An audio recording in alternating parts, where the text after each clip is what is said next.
programang ito ay rated SPG. Striktong patnubay at gabay ng magulang ang kailangan. Maaaring may masiselang tema, lengguwahe, karahasan, sexual, horror o droga na hindi angkop sa mga bata.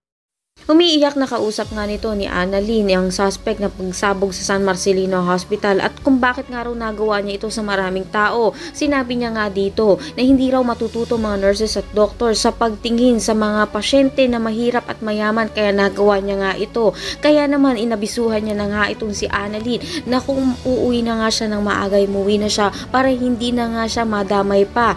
At dito na nga rin gustong man niyang sabihin kung saan niya inilagay ang pasabog nga niya, mas pinili na nga lang niya na tumakas na dahil maabutan na nga siya ng kapulisan. Kaya naman napaisip ito nga si Annalyn na posibilidad na may iniwan nga ito sa Apex na marami ang madadamay sa kanila. Kaya sinabi niya nga kagad dito nga kay Giselle, subalit hindi nga naniniwala ito nga si Giselle, lalong lalo na ito nga si Zoe dahil alam naman daw niya na wala raw atraso ang Apex at hindi mangyayari ito sa Apex Hospital.